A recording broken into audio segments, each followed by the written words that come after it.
Hello everyone, welcome back.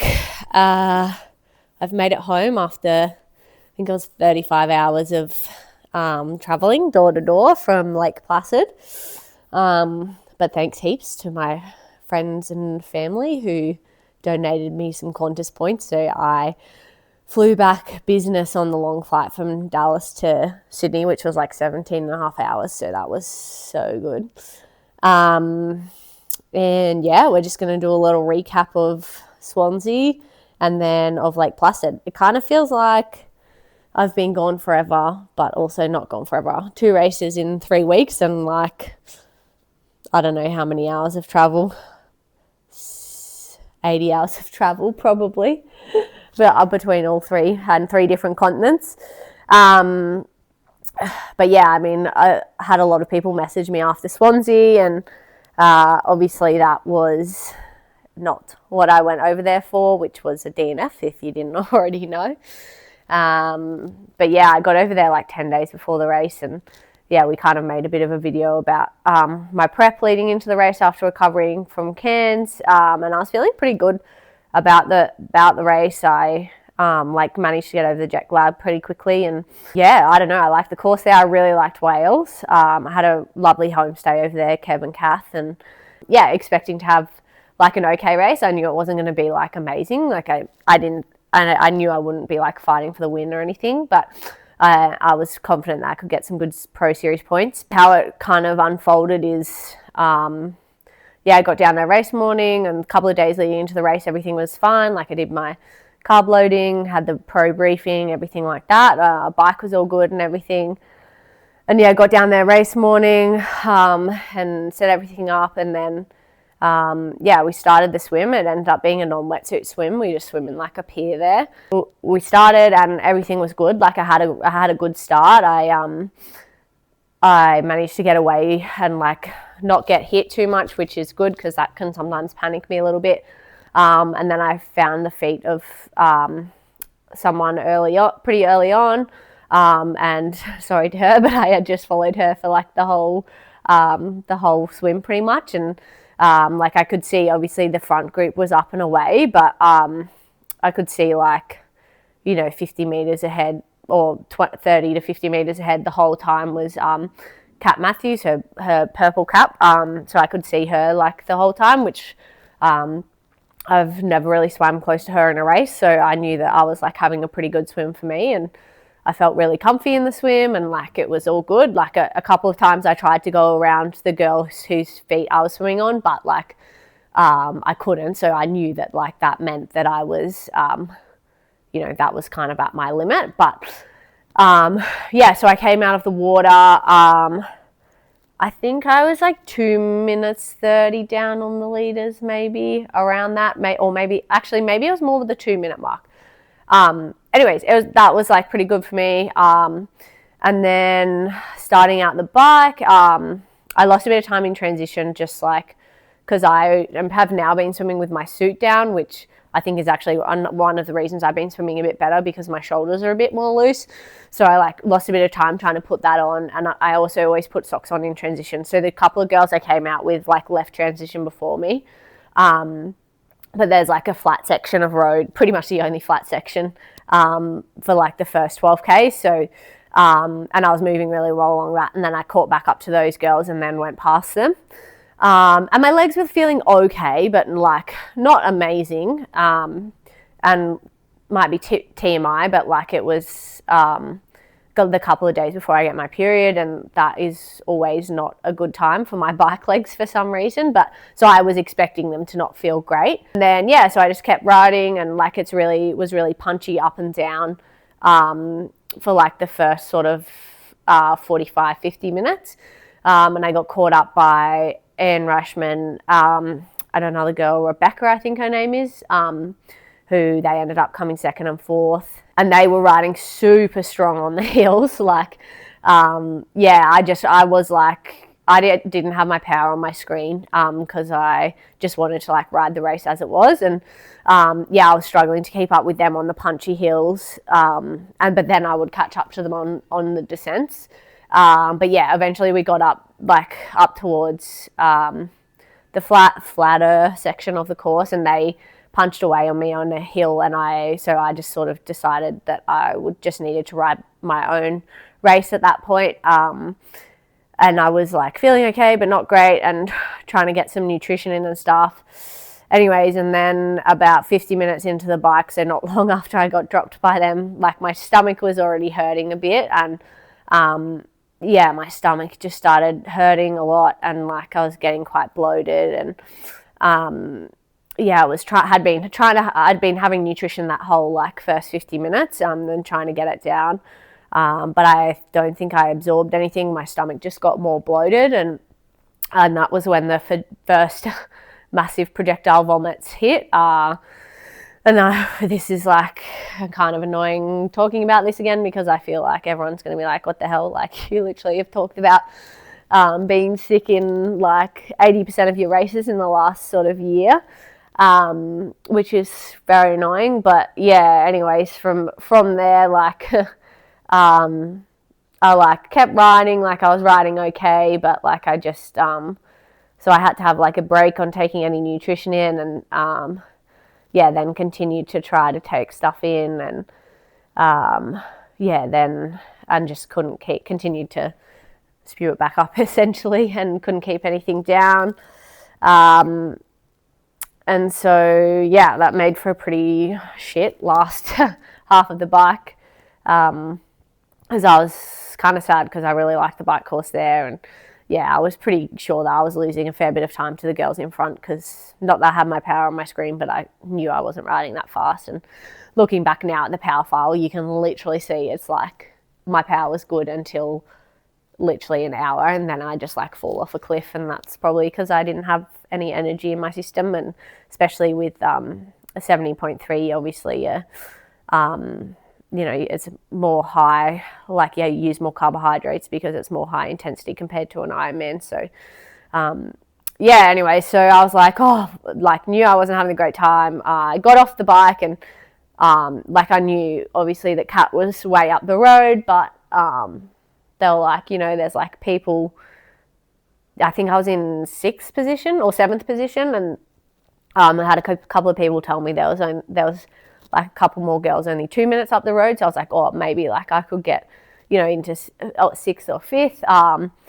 And then I started running off the bike, and like I already felt like quite bad. Like I was, I was like trying quite hard, and I was running like 4:15 pace, and my heart rate was like a threshold, which or above threshold, and my threshold running pace is usually like 3:45 or 3:50.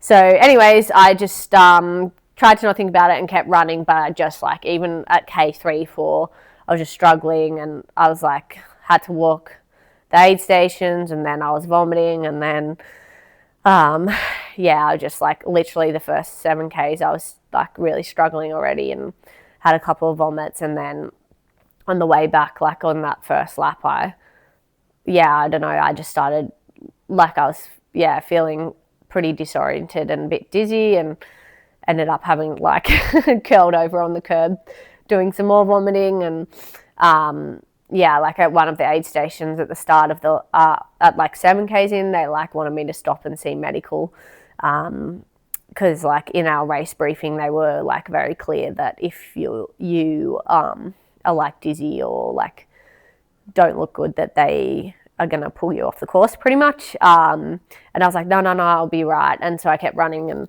anyways, I literally started the second lap, which was like 11Ks in, and I obviously did not look good at the aid station. So one of the volunteers stopped me, and then like as soon as I stopped, I was, I don't really remember much what happened, but anyways, the next thing I remember, sort of, I was like kind of just lying on the ground with my feet in the air, and that was pretty much day over anyway. Pretty disappointing. I had to lay on the ground to get my core temperature down, because I was obviously just like insanely dehydrated, because it was actually like a 32-degree day, and I obviously hadn't had anything kept down for like 3.5 hours or 3 hours by that point. Yeah, that was really hard. I spent like a couple of hours in medical and got my got bloods and stuff, and yeah, it was just, the conclusion was that I was obviously super dehydrated and also didn't have enough carbs in my system to be able to run properly. I felt pretty crap, and I literally was looking at flights at night to come home, because obviously the whole reason I did this Swansea Placid double was to try and get good, or to try and get enough points or enough races for my pro series, because as we know, last year I only had 4 because I was got injured. So yeah, I was like, well, my pro series, like, I'm not going to have 5 races now, so should I just go home? Because I was really worried about my gut. Like, I was like, I can't do another race where I do that. Like, I just got through by the skin of my teeth in Cairns. Swansea, I did not get through it all. I had two more nights at in Wales with my homestay, and they were really good. And you know, like, DNFing is massive confidence hit, like, and I hate doing it. Like, obviously I DNF'd in Geelong, and it's like so shit, and like, you can't help thinking about like, oh my god, like my sponsors and all that kind of stuff. Having 2 DNFs on your rap sheet does not look very good in a year. And I was just like a bit angry and annoyed, to be honest, because I felt like last year I didn't have a clean run at things, and now this year the same things happened again. Anyways, but I talked to my partner Lily, I talked to my coach, and to be honest, if the flights had been cheap to come home, I might have come home, but I'd already booked the whole trip, and it was going to be cheaper just to actually go to Placid. And so I was like, yep, I'll just go to Placid and at least give it a try. Yeah, so I did that. So I arrived at Placid on the Tuesday night, and yeah, then we raced a Sunday, and I felt really terrible basically that whole week. I only started to feel a bit better on like the Friday, Saturday before the race. I was not thinking that it was going to be anything magical at Placid, especially in the field that was there. Like, for context, 14 of the girls there had already qualified for Ironman World Championships in Kona, so like, that proves that the caliber of field was like pretty insane. I also had a really nice homestay there, Deanne, who made this cute blanket for me. Is that the right way up? Oh my god. Anyways, classic. So Lake Placid, like, everything, I guess, travel wise and stuff went as well as it could have leading in, and I was feeling like shit before the race, and started feeling a little bit better on the Saturday. But yeah, I obviously had so many people messaging me race week and stuff, and so many people asking me what happened in Swansea, and it's kind of one of those things that you like get a bit bored of talking about and don't really want to talk about anymore. But I do appreciate everyone who reached out to me, and like with my coach, Liz Blatchford, and then also Tim Reed, who's like the head coach of RPG that I'm coached under. We like sort of came up with a bit of a plan for Placid to like try and keep my gut in check, so that I didn't wasn't spewing the whole time in terms of nutrition wise. Yeah, I had a really good swim for me. I think I can't remember what the front swim, but I think, yeah, I was like the closest I have been to the front of a race in terms of when I came out of the swim, which was good. It's always a bit hectic there because you do one lap and there's actually a line under the water like that you follow, like where the buoys are attached to. So the first lap is always so good because you can literally barely have to sight, and you can just do that and then just use that. But then the second lap, all the age groupers are out there and it's kind of hectic, so you have to like definitely have your wits about you. And I started pretty well, and then I basically just swam with Jackie Herring the whole time. I swam on her feet, which is annoying for her, but was good for me because I've never swam with her before. Well, I swam with her at Cairns for like the first 3Ks, and then in the group with her at Cairns for the first 3Ks, and then I dropped off. So I was determined to try and stay on. And, you know, a couple of times, like at Swansea, I tried to go like around, but it was too like hard for me. Like I was like, yeah, this is like as fast as I can go pretty much. So in the end, after getting out, I swam, I think I got out of the water like 7th or 8th maybe, which is like good for me. And I swam 2.5 minutes. Pardon? 11th. Oh, embarrassing. I came out 11th. But anyways, whatever. Still good for me. And I was 2.5 minutes faster than last year, which is good. Anyways, and like the conditions, we knew that it was going to probably rain at some point and rain a lot. And yeah, so I came into transition with Jackie and, I think it was Maya. Yeah, it was Maya. So we kind of all came in at the same time, but I like didn't, because I know they're both good riders, but I didn't want to like take them with me if I was going to like hopefully be riding good. So I tried to blast through transition and then went like pretty solidly at the start of the bike, because it's like sort of 20 Ks of like undulation. So anyways, I got on the bike and I felt fucking good. Like I was like, thank God, like I finally feel good in a race. And so I was like, yeah, my legs feel good. And I had my power on the screen for the race and I was like, yeah, I'm riding good. Like, and my plan for this race was, like, cause I've done some big, like some of my big long rides, I've done like, 4 by 30 Ks or 5 by 30 Ks, at like between 220 and 230 watts, which is like my ideal Ironman power. And so with like 5 to 10 minutes easy in between each, and that's literally, for those rides, I literally held like a higher average or higher normalized power than I have for any Ironman I've done. So I was like, going into this, that's like, I was like, I'm going to ride it like that. And if I feel good, I won't take like the 5 minutes rest or whatever, or my 5 minutes rest is going to be like low 200 watts. And also because there's like a fair few sections where there's like some downhills and stuff in this course where you're not really pedaling or anything, if you stay in the TT position. Anyway, so I felt great.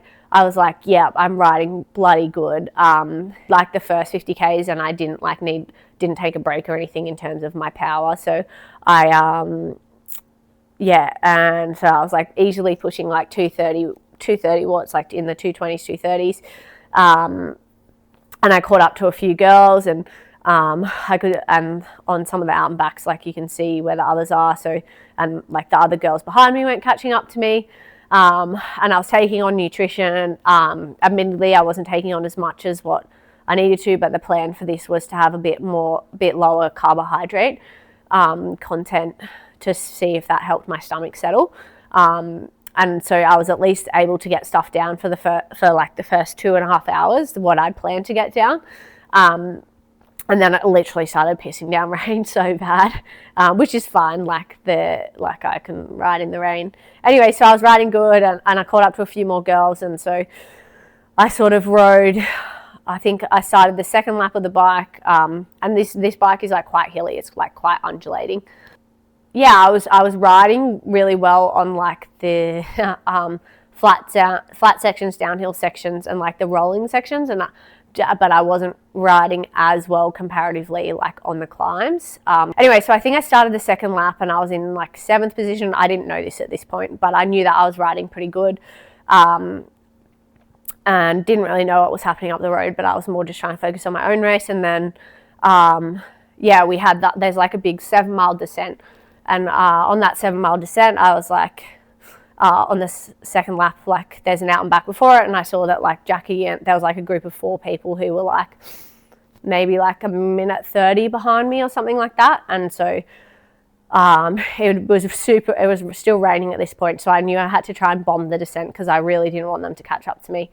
And then so I did that, and then there's like this flat section of riding for a while. And lo and behold, there was some slower male pros who at this point had like caught up to me, obviously after the swim. So where we were like 80 or 90, no, we were like 110 Ks into the bike.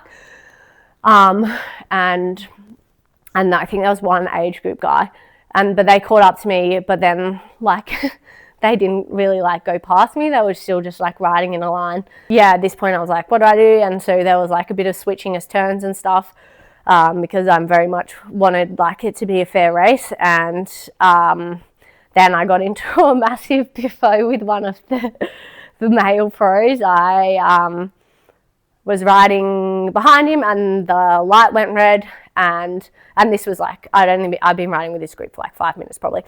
The light went red, so I went round him and I pulled up next to him, and like my front wheel went in front of his wheel, and once your front wheel goes in front of theirs, that person has to pull out of the draft zone. And I was having to ride pretty hard to go past, And then he like literally looked at me and then he started riding harder and not dropping out of the draft zone.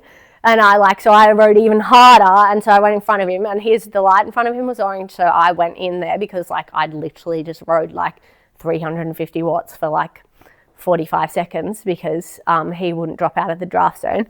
Anyways, and super luckily there was a ref there, because by now I was like pissed off because I was like, mate, like what the hell? And I looked at the ref and I was like, I'm trying to do the right thing here. And he was like, yeah. Anyways, and then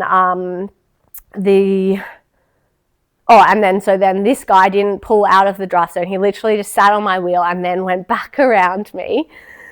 And then the other couple of pro guys like realized that I was getting pissed off. So they I think it was an age group guy and another pro guy. They just like went, which was good because I was like, get out, like you got to go, basically. Anyways, and then this guy who was being an asshole, he got a penalty, and then he literally came back around me and was like yelling at me and abusing me and was like, you just gave me a fucking penalty, blah, blah, blah.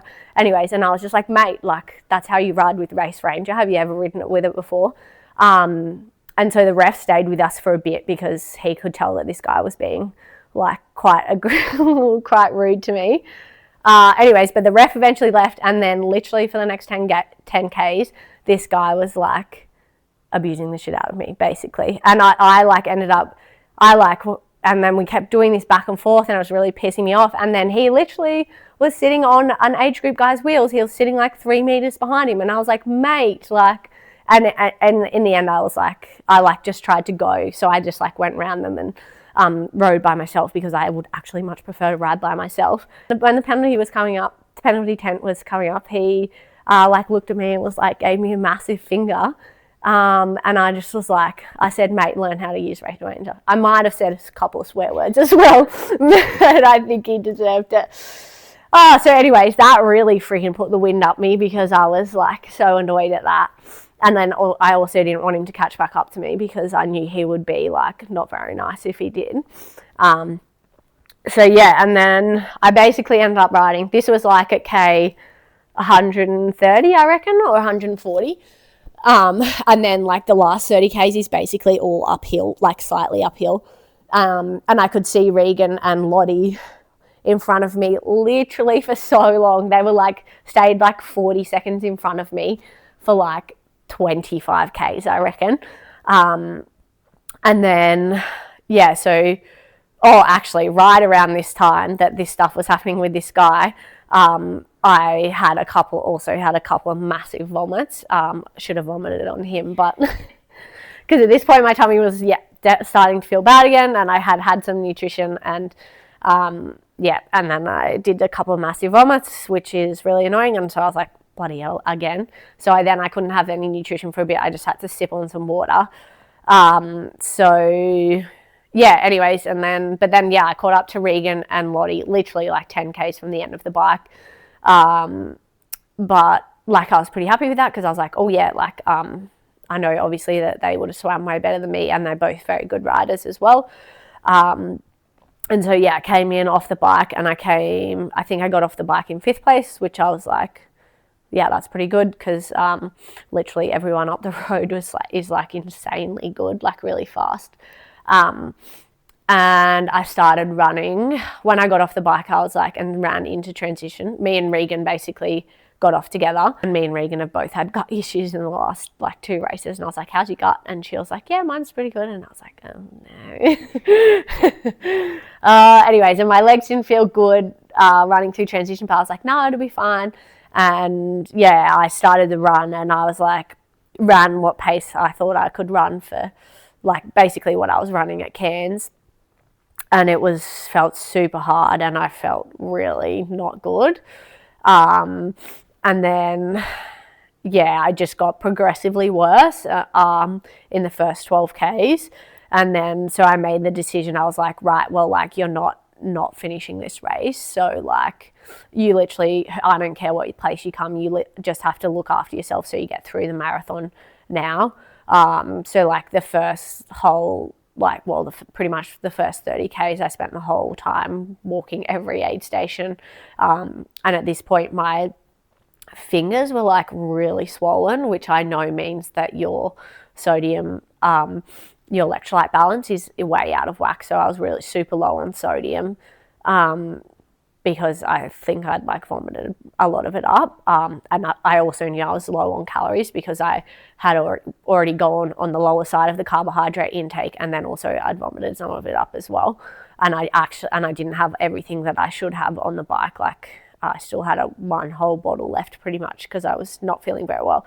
Anyways, whatever, excuses, bullshit, whatever. Yeah, I just walked every aid station pretty much. Literally had so much of the on course, like the Mortal, which was the electrolyte drink on course. And then I was just having to have Coke. And I actually, at that stage, then managed to start getting some gels down, which was good. And with that, one of the pro guys who I had been, he came off the bike in front of me, and then I like caught up to him a little bit on the run because he was not having a fun time. And he's like, he must be in Spanish or something. He's like, I saw you vomiting on the bike. Have some cola. And I was like, yeah, mate, I've had some cola. Don't worry about that. Anyways, and then I actually started feeling a little bit better at like K30. Like my legs still felt trashed and just like super tight and tired. And that's, obviously because I didn't have enough calories and my fucking electrolyte balance was out of whack, which but I did start feeling a bit better, and I felt like I was moving a bit better. And I also then, like, there's a fair few out and backs on the course, and also noted this run course is freaking like hilly compared to other run courses. So like if your legs are sore, they're going to get even sorer because there's like a fair few downhill, so your quads get smashed. But because through 4-5 girls had gone past me in this first lap of the run when I was absolutely dying, like Regan, Jackie, and then a couple of other girls. So I knew I was outside the top 10, but then I got a little bit of hope because on the out and back sections I wasn't getting like that like sort of held how much in front of them they were. So I knew that I was. So I knew that I was running a little bit better because at this point I'm not looking at my watch because I'm running 25 seconds a K slower than what I wanted to be. I was feeling a little bit better and still was just like of the mentality, I want to finish. I need to finish this. Like, I don't care what happens. And then, all the girls that went past me were like, Regan, obviously, I'm quite good friends with. She was like, she said to me, she offered me a gel when she went past. I was like, oh, no, it's all right. Like, my tummy's cooked again. And she was like, yeah. And then when we finished the race, she was like, you told me you were dying and then you came back from the dead. And then I was looking at it, I was like, what the hell? She's only like a couple of minutes behind me and she told me she was dying. And she's like, she said, yeah, I thought you were dead. But then I thought, bloody hell, that girl never dies. So thanks for that, Rig. Sorry, I didn't fully die. But anyways, I made it to the finish line. And I managed to overtake one person, Lottie, which I'm sorry about that, Lot. I really like you, but I was happy to knew I wanted to get in the top 10, got money. Not that it was that much for 10th place, but sounds better than 11th place. So I came in 10th place. Last year I didn't have a great race there. Like I ran a 3:25, but I was still like almost 30 minutes faster than last year. And I got one place worse. And I was talking to Regan after the race and she was the same. She was almost 30 minutes faster than last year and she was 3 places worse, which is crazy. Well, I mean, that just shows how competitive this race is, how good everyone's getting. Like everyone wants to do the Pro Series races. Like the girls up front, like top 3 was so fast. And then I think it was a course record. And then Tamara Jewett, she ran a 2:40, which is was only 2.5 minutes slower than the fastest male runner, and she had the 4th fastest run overall. Like I was happy I was part of it, and in the end it's not like terrible points for the Pro Series. I've moved up to 13th in the Pro Series, so I'm hoping that maybe I can have a really good Kona and a really good 70.3 world chance and I can get in the top 10 for the Pro Series again. First things first is we have to sort out my gut. Like I'm getting going to see the doctor hopefully next week to get some testing because there's definitely like some form of malabsorption. And I've had so many people who have reached out and offered to help, like a lot of nutritionists. And so thank you so much to everyone who's reached out and offered advice. And I'm really lucky, obviously, that I'm studying I'm still at uni doing my PhD, and a couple of my peers and colleagues there are nutritionists and have really good contacts in terms of like sports nutrition and high level sports nutrition, who we're going to hopefully work with as well, because I worked out during the race I had like an average of 60 grams of carbs per hour, which is like really low. Like in training I can have 110 grams per hour, so I don't know, we got to work out what's happening in training versus in racing, but we definitely think that it's like some form of absorption problem. The longer you go through your career, and I've talked to a few people about this, like you can build up intolerances over time, so maybe it's something else in my food. And we're just going to try and work on my gut health a lot as well on top of that, because let's be real, being a professional long course triathlete is actually not super healthy for you in terms of what you have to eat and stuff like that. And so we're going to try and make sure that I'm doing everything I can in my day-to-day diet to make sure my gut health is really good. And we've definitely got a few more ideas of stuff to try in training, so that hopefully when it comes to racing I can handle actually absorbing the amount of carbs I need to actually perform at a high level. So I was pretty bummed. Like obviously I spent a lot of money on this trip. I spent like 10 grand on this trip and felt like I didn't really get that much out of it in terms of what I went there, my goal to get better, put more points for the Pro Series and stuff like that. But I don't know. I think that I'm actually overall still like okay with it. Like obviously it wasn't the best, but it was definitely something to learn, and I'm glad I've learnt this again before Kona, because maybe if I hadn't have done these races I would have swept under the rug what happened in Cairns as just like a one-off, and then I would have gone to Kona and been totally screwed. So now we got some time to work it out, and the good news is my fitness is there. When I was able to absorb the carbs the first 2 hours of that bike, I felt amazing, and according to like the people who were tracking me, I was moving just as fast as the girls at the front of the race, if not faster. So, and although I ran shit, it's good to know that now me dying on the run is a 3:11 marathon, not a 3:25 marathon. I feel confident now that I'm actually fit and I can get to that, be at that high level again. I've just got to sort out a few things, and obviously you can tell I'm sniffly right now. I'm a bit sick, which we know my immune system has not been good this year, but good news is I've got time now, and I've got a lot of people I'm working with. So thanks if you made it this far. It's been a long one, I think. And I will catch you on the next one. We're going to do a Kona series, hopefully, if people are interested, what my training looks like leading into Kona. Anyways, that's it. Oh my God, and I got a Labubu. I'm not sure how I feel about it, and I don't know if people are into these, but this is the Love Labubu. And also, maybe we'll zoom in on its face. Why is its face so weird? Why is its face so weird? I didn't buy it, just to clarify, because it's like crazy expensive.